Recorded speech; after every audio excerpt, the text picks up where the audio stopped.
അടുത്ത ദിവസം വളരെ പ്രധാനപ്പെട്ട ഒരു വാർത്ത കാണാനിടയായി. ജലപാതി എന്തോ നടക്കാൻ പോകുന്നില്ല, വലിയ തടസ്സങ്ങൾ വന്നിരിക്കുകയാണ് എന്നെല്ലാം ഉള്ളതായിരുന്നു ആ വാർത്തയിൽ പ്രതിപാദിച്ച കാര്യം. നേരത്തെ തന്നെ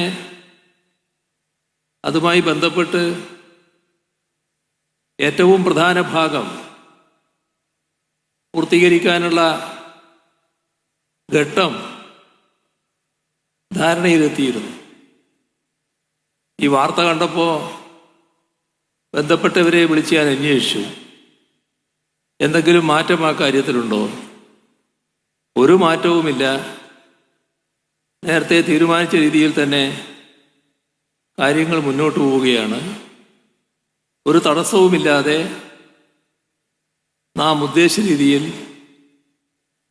ആ പദ്ധതിയുടെ ഒരു ഘട്ടം പൂർത്തീകരിക്കാനാവും എന്നാണ് മറുപടി ലഭിച്ചത്.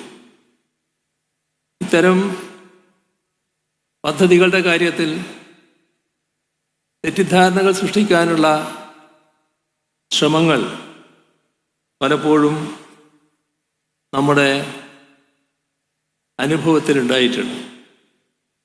എന്നാൽ ദീർഘകാലമായി മുടങ്ങിക്കിടന്ന പല പദ്ധതികളുമാണ് യാഥാർത്ഥ്യമാക്കാൻ നമുക്ക് കഴിഞ്ഞത്.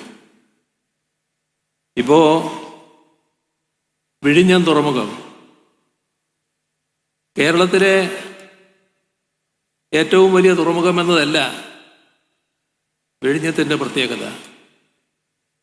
രാജ്യത്തെ ഏറ്റവും വലിയ തുറമുഖമാണ്.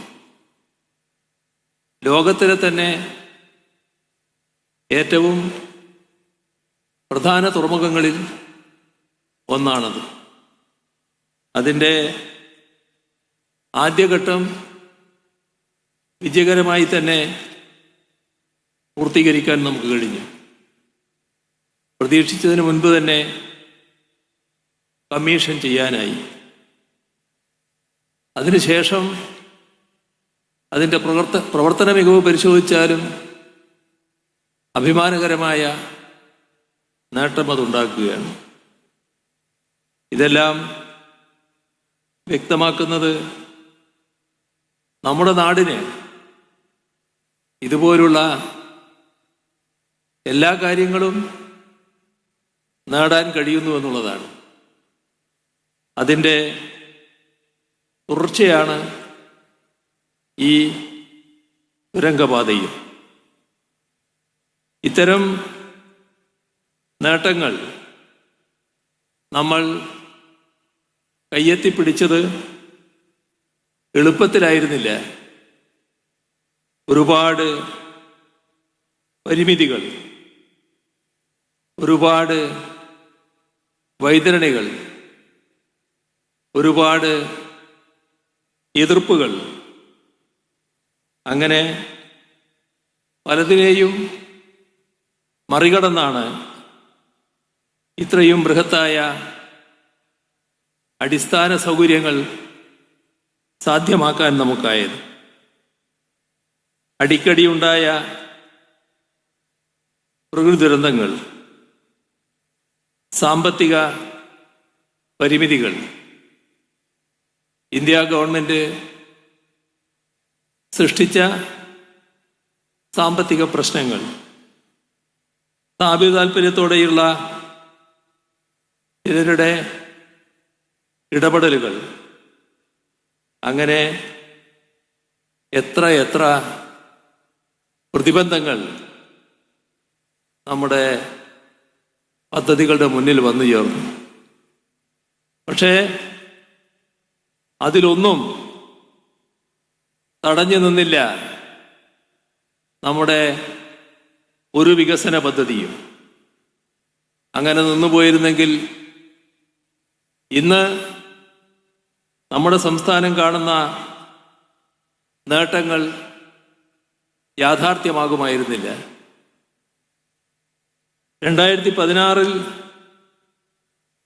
സർക്കാർ അധികാരത്തിൽ വരുമ്പോൾ കേരളത്തിലുണ്ടായ ഒരു പ്രത്യേക സാഹചര്യമുണ്ടായിരുന്നു. വികസന പദ്ധതികൾ വലിയ തോതിൽ മുടങ്ങിയ സാഹചര്യം. എല്ലാവരിലും കടുത്ത നിരാശ. നമ്മുടെ നാട് ഇങ്ങനെയായിപ്പോയി, ഇനി ഇതിന് മാറ്റമുണ്ടാകില്ല എന്ന് ചിന്തിക്കുന്ന അവസ്ഥ. നമ്മുടെ കേരളത്തിൽ ക്ഷേമ പദ്ധതികൾ നേരത്തെ തന്നെ പ്രഖ്യാപിക്കപ്പെട്ടിരുന്നു. പക്ഷേ അത് കടലാസിൽ മാത്രം, അനുഭവത്തിലില്ലാത്ത അവസ്ഥ വന്നു ചേർന്നു. അങ്ങനെയുള്ള കേരളത്തെ കൈപിടിച്ചുയർത്തുക, ആ ദൗത്യമാണ് 2016 സർക്കാരിന് ഏറ്റെടുക്കാനുണ്ടായിരുന്നത്. ഇതിൽ ഏറ്റവും വലിയ പരിമിതി നമ്മുടെ വിഭവശേഷിയുടേതായിരുന്നു.